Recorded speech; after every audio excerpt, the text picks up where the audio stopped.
Hey guys, it's Jennifer. Welcome to my channel, and today I am doing my second quarterly wrap-up for the year 2019.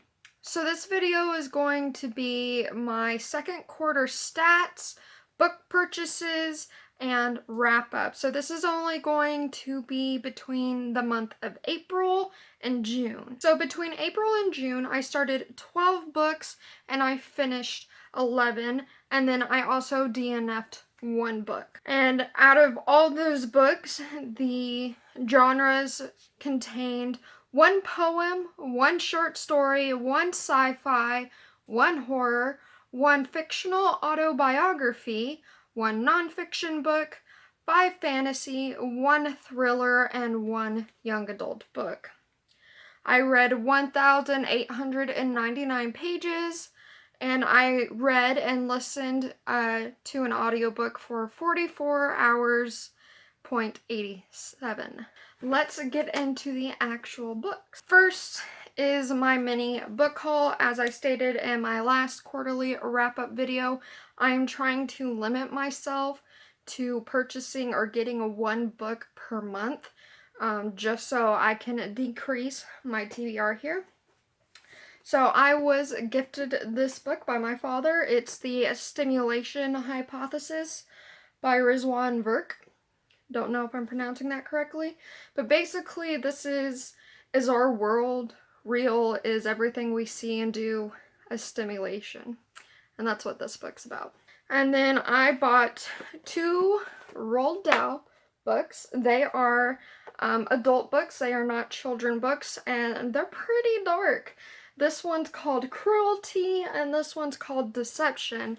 There's, I believe, 2 other books in this collection, one called Madness and one called Lust. And basically, all these books are collections of short stories that deal with the main topic of what the book is called. So this one's Cruelty, and this one is Deception. And I will read the back of these for you. So for Cruelty, even when we mean to be kind, we can sometimes be cruel. We each have a streak of nastiness inside us. In these 10 Tales of Cruelty, Roald Dahl explores how and why we make others suffer. Among others, you'll read the story of 2 young bullies and the boy they torment, the adulterous wife who uncovers her husband's secret, the man with a painting tattooed on his back whose value he doesn't appreciate, and the butler and chef who run rings around their obnoxious employer. Roald Dahl reveals even more about the darker side of human nature in the 4 editions, Cruelty, Lust, Madness, and Deception. So on the back of Deception, why do we lie? Why do we deceive those we love most? What do we fear revealing? In these 10 Tales of Deception, Roald Dahl explores our tireless efforts to hide the truth about ourselves. Here, among many others, you'll read about how to get away with the perfect murder, the old man whose wagers and the most disturbing payment, how revenge is sweeter when it is carried out by someone else, and the card shop so good at cheating, he does something surprising with his life. So yes, I'm pretty excited about these. I had no idea Roald Dahl wrote adult fiction, and better yet, something so dark. So I'm pretty excited to getting these 2 and also purchasing Lust and Madness. So now we are getting into the wrap-up. So first book I started was The Shipping News by Annie Proulx. I ended up DNFing this book. I was bored, and the main character, the father, was a pushover, not only allowing his wife to sleep with other men in his house and him not do anything about it, even though it bothered him, letting his children boss him around, even his, I don't know if it's his mother or his ex-wife's mother bossing him around, and I can't deal with somebody, I want to say incompetent. I DNF'd it. And then I ended up finishing listening to Wishes and Wellingtons. I don't know if I mentioned that in my previous wrap-up, but I started it in March, I believe. And it's about a young girl who finds a genie in a sardine can. And it was a really fun and whimsical story, and I ended up giving it 4.5 stars. Then I read Lullabies by Lang Leave. This is a collection of poems. I ended up giving it a 1-star rating. Most of the poems I read in here, I didn't have any strong feelings for or disliked, but the ones I liked, I had already read in a different book. I think it was another collection called like The Universe of Us or something. So, 1 star. And then I listened to the book The Dispatcher by John Skulls, I believe is how you pronounce his last name. The Dispatcher is a sci-fi audiobook in which when people are purposefully murdered, they are somehow brought back to life and their body reappears nude in their home. It doesn't really ever go into explanation of why this is happening, but we're trying to figure out a murder that didn't result in somebody coming back to life. I gave it a 3 stars. And I gave it 3 stars because it never went into detail on how and why this was happening. And then I also listened to an audiobook called The Dark Water Bride by Marty Ross, and I thought this was really good. It is it's a supernatural horror, but not really supernatural. Basically, it's a ghost tale. This young girl is trying to figure out what happened to her father, and what this ghost has to do with it. And I gave it a 5-star rating. And then I read work by Louisa May Alcott. I gave this a 2-star rating. Basically, this book starts out as like a woman trying to find a job that she's happy in, and then it's just like a growth and exploration of herself and womanhood and yada yada yada. It was very fluff. I don't like fluff, so 2 stars. And lastly, for April, I finally finished The Complete Stories by Flannery O'Connor. I gave this a 3-star rating. A lot of the stories I did not enjoy or I didn't find particularly compelling, but there were a few in here that I did enjoy, that I marked in my reading journal, like The Misfit. Misfit's by far my favorite short story by Flannery O'Connor.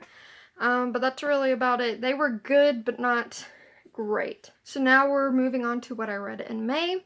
So the first thing was I listened to 10 Drugs, How Plants, Powders, and Pills Have Shaped the History of Medicine by Thomas Hager. And I thought this was a really good book.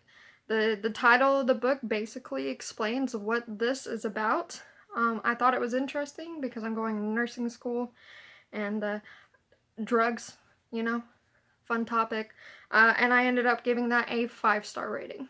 And then, as we all know, because I made a vlog about it, I read Harry Potter and the Sorcerer's Stone, and I gave this 4 stars. If you want more of my thoughts and opinions about this book, go check out my vlog about it. I will link it up there.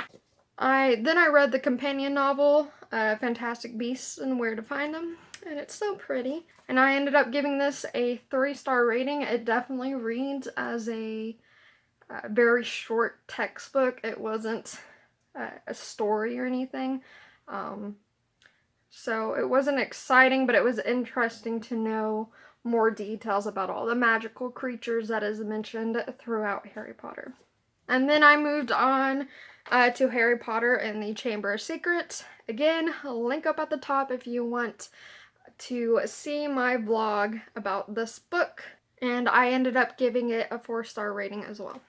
And then I read another companion novel along with it, Quidditch Throughout the Ages, and I found this one more interesting than Fantastic Beasts, and I ended up giving this a 3.5-star rating. And then I started Harry Potter and the Prisoner of Azkaban.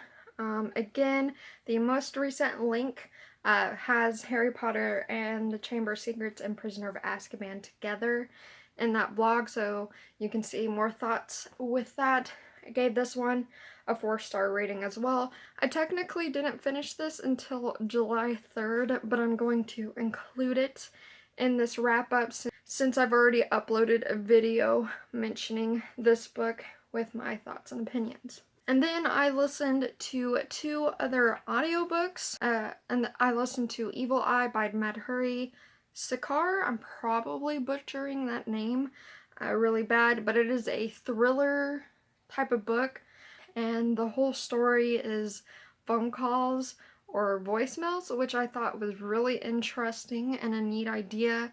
However, the build-up was real slow, and then we got to the climax. It was like done and over so quick, and it kind of annoyed me, and I felt like the main character didn't really, like, by the end, like, what'd she take out of it? What'd she learn? And there was, like, nothing. It's just like, oh, I'm glad it's over. And that's that. So I gave it a 2-star rating. And then I also listened to The Mystery of Alice by Lee Bacon. This is a young adult thriller, and this book was audio from video recordings. So like vlogs, pretty much a diary vlog. And again, I gave this a 2-star rating. I think this had a really good potential to be good. However, I don't know if Lee Bacon is a new writer or what, but there was like really short and quick descriptions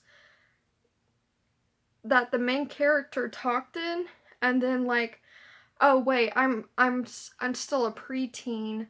I gotta make up my own words and give them definitions to be cool. Like it just felt like there wasn't a balance of him being able to do describing words in the own voice of his character. I don't know if that makes sense, but I found the character really annoying. The main character spoke the way you think a dumb girl would speak, even though she's supposed to be really smart and intelligent for her age. She spoke really dumb. I don't think Lee Bacon really knew who his character was. He was just writing a plot and then sticking a character in it to narrate it. So that is everything I read and listened to between April and June. I hope you guys enjoyed, and I'll see you again later. Bye.